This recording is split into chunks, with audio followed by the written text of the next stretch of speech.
friends, welcome to my channel. If you are new here, it is my dream to be an entertainer. So if you are at all entertained by this video, please like it and consider subscribing for more content. So today is going to be short and sweet. I am just going to be kind of filling you in on what's been going on in my life and what to expect for this channel this coming year.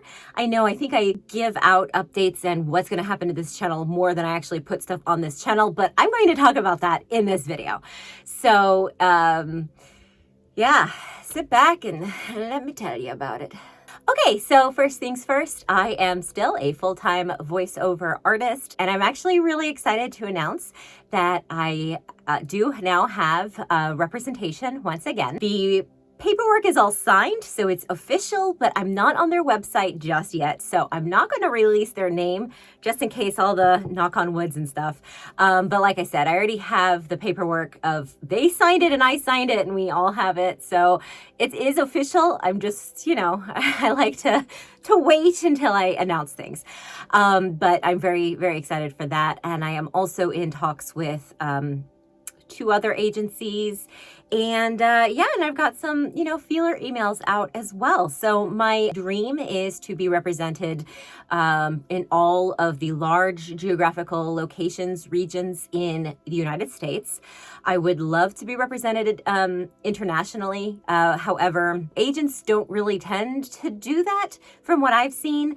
All of the Canadian agencies that I've reached out to say they only work with Canadian talent, which totally makes sense.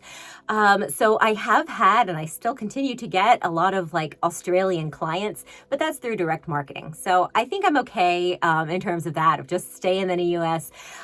So right now I do have Atlanta pretty much covered, but I would never say no to more representation because you never know what auditions are going to come to what agent. So if you don't know, because I never explained this anywhere, I probably should write up in more detail in my blog. But short story, I had 2 agents, but unfortunately they both dropped their voiceover division or department.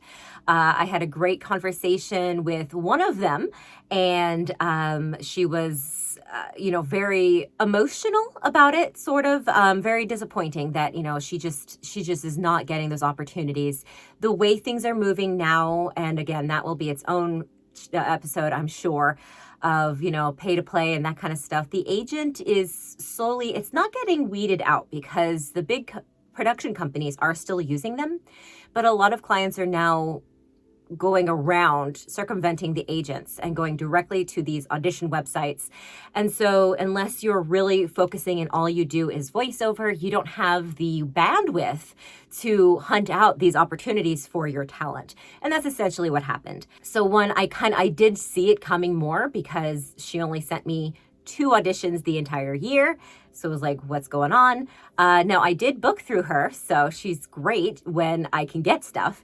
And so I spoke with her, and we actually decided to remain. So I am still technically saying that I am represented by her. She still has my contact information. So on the off chance that she does get any opportunities coming in for voiceover, she says, I'm right at the top of her list, but she understands that I need to find representation that has those opportunities. The other one, and again, I'm not naming names in this one. I could do a tell-all and name them there, but right now I'm trying to get represented, so I certainly want to present myself professionally. So I'm not going to name them, but they did not tell me. They just closed shop. All of a sudden, I stopped getting emails and auditions. And at that time I was really busy with other things. So it dawned on me that I wasn't getting the auditions from them, but I was working with so many other direct clients that I didn't really pay attention, so to speak. I knew they weren't coming, but I didn't think of it as an issue until I'm sitting there and I'm like, it's been 3 solid months and I've not gotten a single audition from them. So I look into it. That the whole website for voiceover is gone. And also the whole, for the back end for talent to log in and their front end. So it's not like they just dropped me as a talent, which would have been heartbreaking, but I would have understood.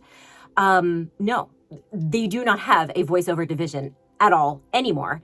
And I had to find out by seeing what was up. They didn't send me an email.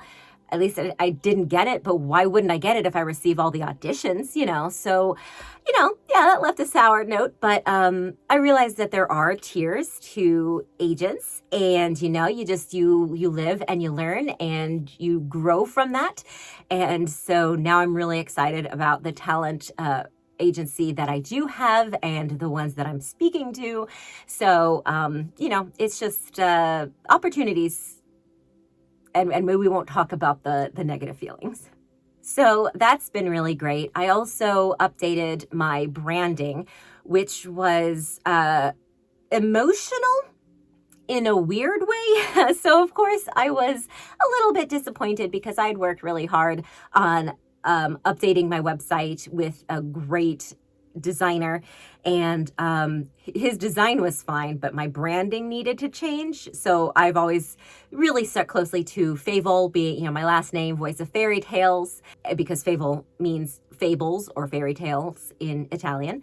But it was time for my brand to grow up, my voice to grow up. I still voice young children, but I'm in a much wider space now than just fairy tales and that kind of stuff.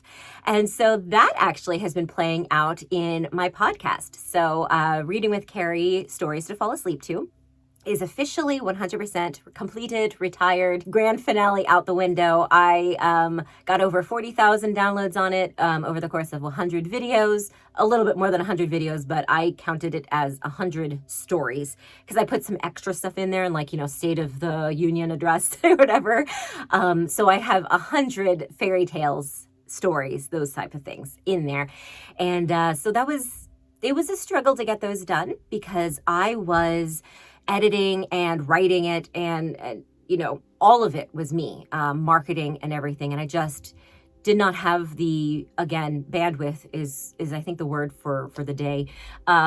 I just couldn't do it on my own anymore. However, I decided, as I said in the last video, we are going to have a new series on this channel called Name That Voice.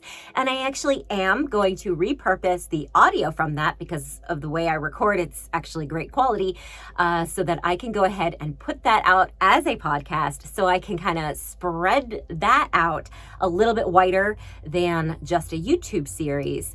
However, the editing process will have not been that difficult. So once the YouTube video is made, I just differently export it to get the audio, and it can be posted and it's fine. It takes maybe 5 minutes. So that also, when I am advertising it, I can advertise it along with my channel. So it can be either my YouTube channel or my podcast, however you want to see the series. And I think that'll really work for me, and I'm really excited about that. So I've been busy on the back end side of things on that. I've also, so I have 2 websites. I have carifavole.com, which is my official branded, voiceover Cari Favole, and that's all it is. It's just voiceover. And then I also have, my heater just turned on, but I'm going to see if the audio is okay, because I usually turn it off when I do audio, like work and stuff, but I'm going to see how bad. You guys will be my tester, so I'm sorry if it all of a sudden got really bad. But yeah, so I have a second one now that I put all of my content creation on. So that's where my blog lives. That's where the podcasts live. And now I'm going to be adding all of the audiobooks that I have done, because a lot of that's kind of coming up in conversations now. And I'm finding myself unprepared because I have a weird relationship with long form narration, but I'm really enjoying the work that I'm currently doing. And so I am more open to doing audiobook narration, but that's not really where I want to focus my career on. So I haven't gotten a demo professionally produced for audiobooks. Because what I've been getting is through direct marketing, in which case they don't really care to hear a demo. They want to hear a custom sample that you did reading their book. But I do want to have that there just in case, so I can say, hey, I don't have a professional demo, but here are samples professionally of all of the work that I have done. But then also it will help too, so anyone who wants to hear more about what I do can say, oh, I'll check out this book because I like the way she narrates, that kind of thing. So again, it's just getting my name out there, getting my name associated with everything, doing all the SEO backgrounds and stuff. So what does that mean for this channel? Like I said before, there's nothing really new. However, I am trying to make this channel grow, and that comes with needing to post more often. And I know I told myself like it's really hard for me to post, but I kind of have to get into the routine of it again. And so I really am serious about this series that is coming out. I think I'm going to have it come out every Friday. Right now, I can't promise that it will be actual weekly. I'm hoping that it will be bi-weekly for the first while to see if it's a series that has, you know, potential to grow, because that is one problem that I need to not commit to something entirely until I know it's viable. But I do definitely want this channel to thrive. So I am thinking about having a catch up with Cari Mondays, where I kind of just save snippets of news articles throughout like mostly the weekend, so it's somewhat new. But you know, I can talk about anything that comes up. So even if it's a month ago, I can be like, hey, we never talked about this, but this is my feeling on it, that kind of thing. I'm not going to do too much drama. I'm not going to be a commentary channel. I don't want to get into drama like that. But certainly, you know, there are some things that come out that I think I could give my personal opinion on, and really start a discussion. Or if you guys didn't hear about it, or, you know, didn't hear that side, you know, especially because most of what I'm going to be pulling from is going to be voiceover, video games, you know, anime and other cartoons, that kind of stuff, entertainment, you know. So we'll see if that will work. I need to play around with the format to see if I even like it. But so that would come out Mondays, and then the Name That Voice series would come out on Fridays. So that's my ideal. Can't promise it. I am still gonna be around, so please don't unsubscribe. I am gonna still be here. I do want this channel to thrive. But as everything is growing, it's you know, my time allotment is also now changing. So when I had time for this, well, now I got, you know, this other thing coming in. So it's just a lot, and it's great, and I'm excited. It's all good stuff, but even good stuff takes your time. So I'm hoping I'm not biting off more than I can chew. I definitely am doing more than I did at the end of last year when I said I was doing too much. So that's just been a running theme for me, but you know, I'm still hopeful. I am going to potentially release some, not story time necessarily, but informational kind of, my hair doesn't look good that way, sorry. Informational kind of videos where I gave my opinion for something and it was like either really popular on Reddit, or I did it on a Facebook group and I'm like, you know what, I spent time writing that answer, or, you know, it's in a blog post. Why don't I share it in this other sort of medium? So I am going to probably do some of those, just because if I've already written it, you know, it's kind of cool to show you, like, repurpose, like, this is what you could get if you want read my blog, which my blog is not, it's on a back burner. I do want to bring it back after all this other stuff, all the dust settles. It might come back. Right now I'm posting when I have a chance. So like I just wrote on LinkedIn and I made an article, so I repurposed that as a blog because it was really relevant. So that's kind of what I'm doing. I'm trying to get nestled in your ear no matter where you are. And I know I should do YouTube shorts, but for some reason my shorts on this channel don't do well. But on my gaming channel, they do amazingly. So I don't know if people hate my content, but I don't know. I guess I'm going to find out this year, aren't I? Well, anyway, I think that will do it. Thank you guys so much for watching. Please like this video and consider subscribing for more content. Remember that you are loved, you are worthy, and whatever you are struggling with today will pass. Until next time, stay crazy.